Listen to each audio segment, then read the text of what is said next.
Bugün müthiş bir konuğum var. Jas'le tanışacaksınız. Çok fazla mimarlık konuşmayacağız. Bugünün gündemi onun özel tasarımları. Kendisi çok özel bir kişilik. Daha önceki tasarımları New York ve İtalya'da özellikle çok ilgi gördü. Önce kendisini anlatacak bize. Şimdi onun dükkanına gideceğim. Burada dükkanı var. Yakınlardayım. Buluşmamıza bir 10-15 dakika kaldı. Ardından bir sürprizimiz daha olacak. Onun bir klasik araba koleksiyonu var. Porsche ama. Başka aracı var mı bilmiyorum ama benim bildiğim 3 tane Porsche'si var. Bizi onunla gezdirecek. Biraz arabalarını anlatacak. Böyle bir farklı bir gün bizi bekliyor.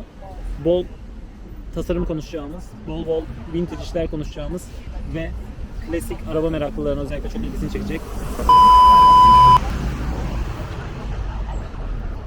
Klasik araba meraklılarına özellikle çok ilgisini çekeceğini düşünüyorum. Porsche meraklılarına özellikle. Bakalım. Ben de çok heyecanlıyım. Çok farklı bir gün bizi bekliyor. Şimdi birazdan kahvemi bitiriyorum ve Jas'in dükkanına doğru gidiyorum ve onunla tanışıyoruz.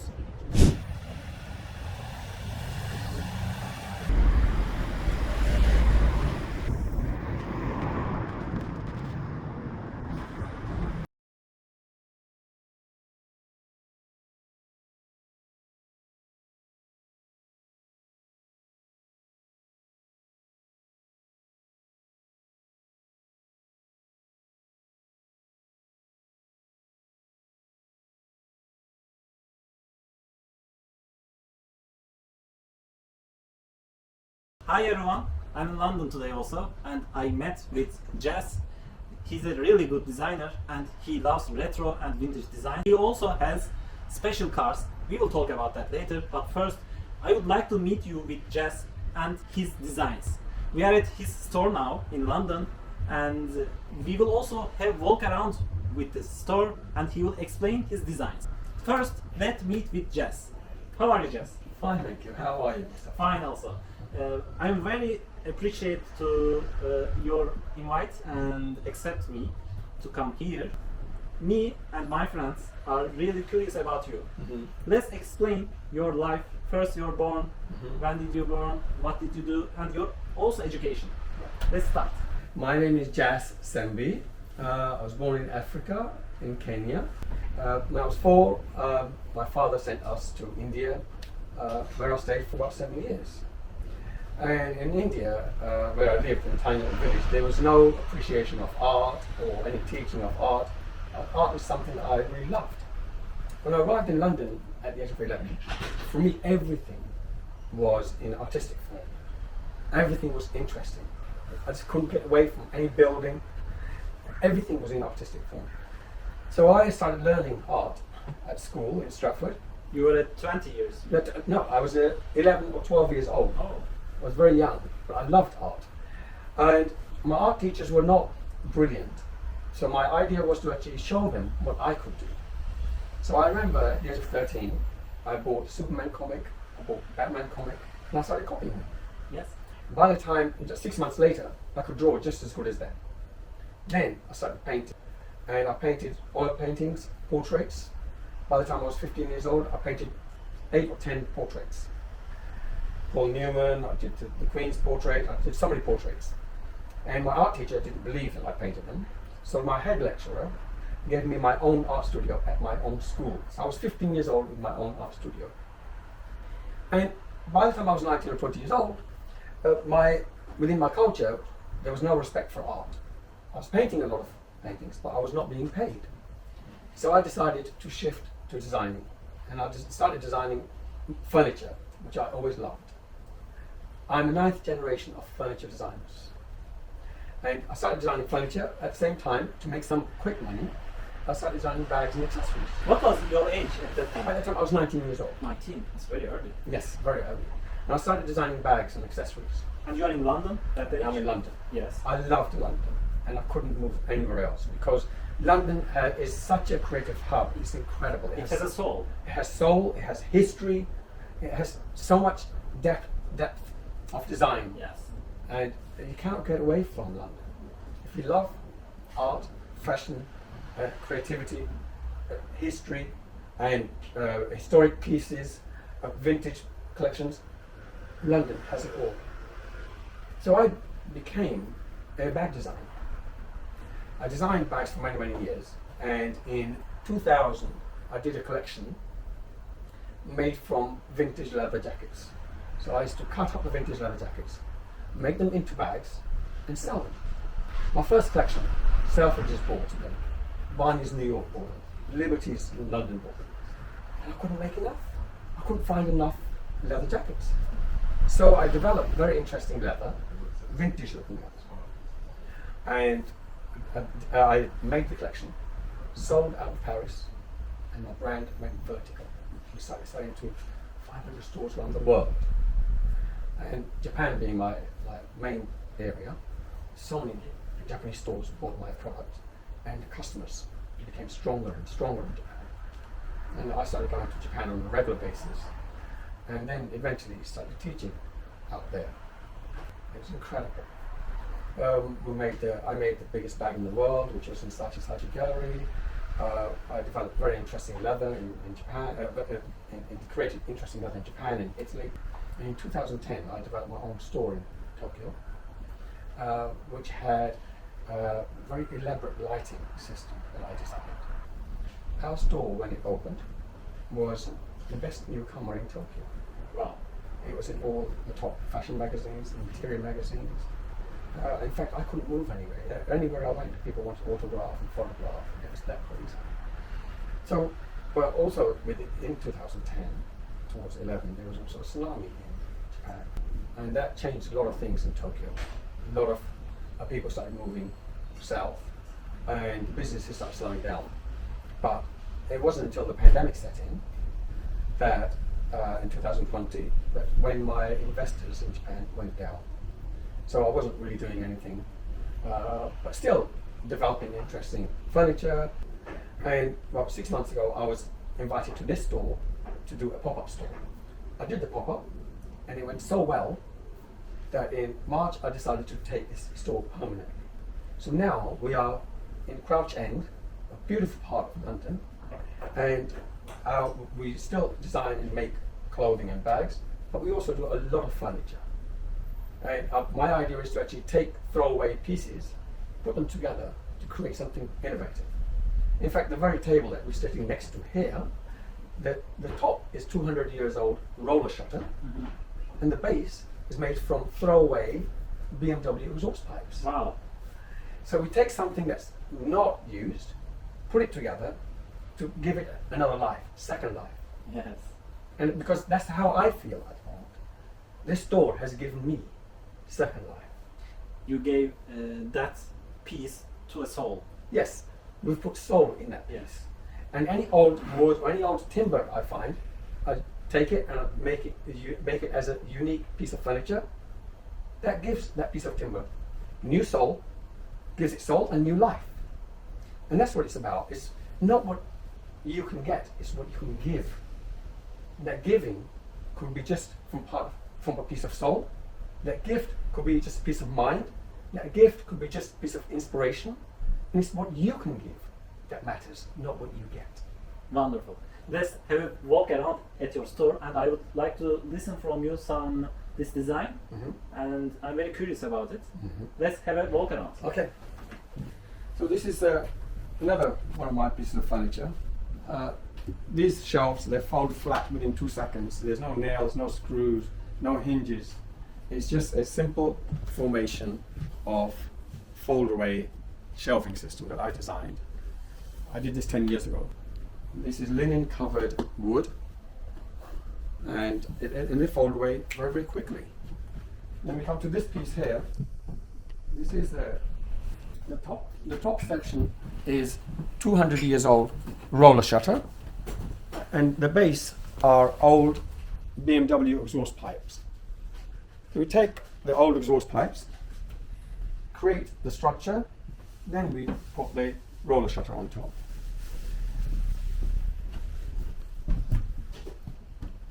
Down here, this is something that folds away again. This is a space saver table or a bench. They fold away within 2 seconds. There's no nail, no screw on this. Then I have a lot of vintage things. This is a piece that I brought from New York. This is a typographer's cabinet. These are made in America. I brought this from New York 20 years ago, but I use it as an eclectic piece of furniture in my store. These are cubes for my display. Again, these cubes are made of MDF and covered with leather skin. These are all made by us. This piece here is again part of the table I showed you a few minutes ago. This folds up flat and goes into a carrier bag. This here is something I made 12 years ago.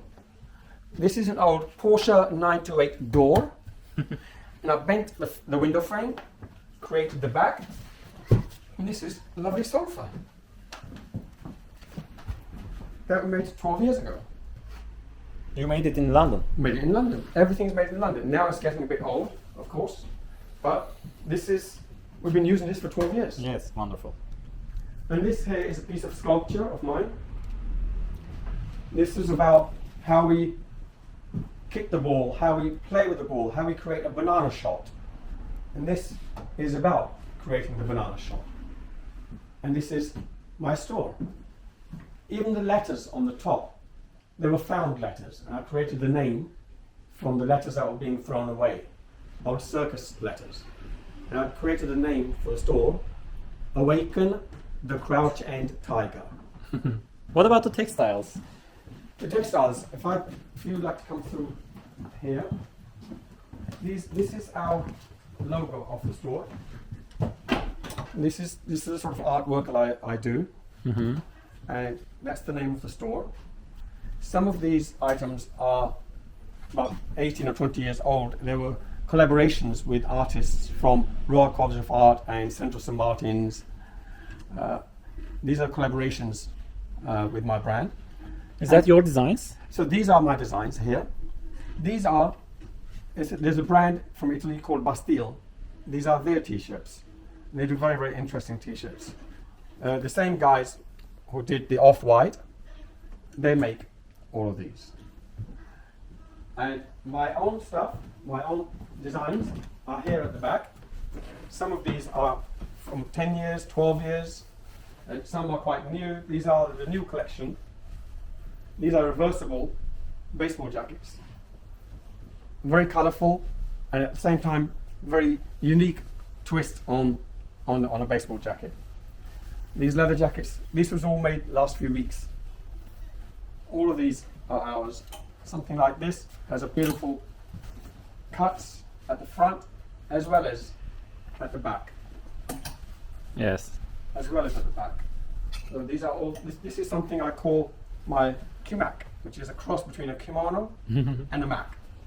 What is the average prices of those? Average price is £250, which is actually very, very reasonable because these are bespokely made. So normally any bespoke tailor will charge £400 to £600. But we're selling some of these between £250 to £350. And these are my leather jackets. The artwork is done by a Japanese guy. This is a collaboration that I did with him. The curvature on the back, the lines at the back, and the cuts on the front here. That's English green, yeah? Yes, it's a British green. So British. Yes. And what is the price of it? This one is £380. We have array of bags and accessories. And we've had obviously a lot of press from Japan, from the UK, from America, from Italy, all of these presses from all over the world. Some actors, actresses wearing the bags.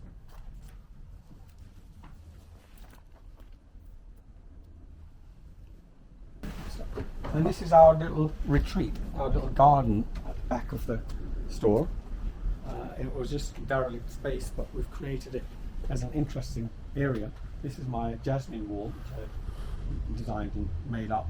We put the jasmine on top so it drapes down rather than climbing up. What about this furniture? This bench. Bench. This bench here is originally from a church, and some guys were throwing this away. It was left to rot, so I brought it here, cleaned it up, and I drew my emojis on there. For me, these are my little people. As we are all one, to connect all of these, they all have the same moustache. It's the moustache which connects them. In general, it's the soul that connects them. And what about this scooter? Scooter is very, very rare. This is from 1970. It was made in London. It was one of the first three-wheel scooter. The front pivots and the rear stays stable. And the last time this was driven was in 1977. But still original and very, very clean. And what about this? The image here at the back, I got that from Japan, and I had it printed on vinyl, and I made the screens just to give this area some depth. Wonderful. Okay, Jas. Thank you very much. It is a really wonderful store here. Thank you. We are inviting our friends to this store, Yeah. and I'm really curious about your cars. Let's see your collection cars, vintage cars, Yes. and start with them. Okay. Can we go now? Yes. Okay, Go. let's go. Okay. Okay, we are with Jas car. That's Porsche. And what is the age of it, That's Jas? a 1964 Porsche 356C. And how did you meet with that handsome guy? This car is it's been in my blood for a long, long time. My first one was in 2002. I sold that in 2005, but now I bought it, this one in red about 5 years ago. And I absolutely love it. It's a really beautiful car. And the curves on this are amazing. The shape is amazing. My most favorite on this car is the actual boot lid, because it curves this way as well as the other way. And it also has a beautiful engine inside, which is incredible. It's only a 1.6 litre. It's a very, very strong engine. And of course, people that know these Porsches, these are air-cooled, they're not water-cooled, so they'll never overheat. They're actually such a beautiful piece of art. In fact, even the design elements, if you have a look, the exhaust pipes that come out of the overriders. Very good design. Yes, it's beautiful design. And what about the painting? It's been repainted in America 10 years ago. And now my job is just to clean it and keep it clean. Is that the original color was red? Yes, original colour was red, and it was repainted red as well. Wow. Listen here, bring it down. That's it. Yes. Accelerate.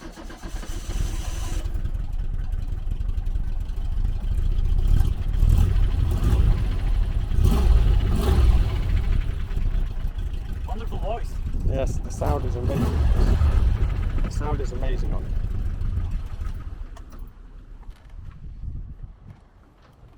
It's such a comfortable car. I've been with this all the way to Paris and back. Have you been to Paris with this? Yes. Wow. How many hours? 6 hours. It's an amazing, amazing car. You can take it anywhere. Paris, been all over England. It's such a fun car. It's amazing.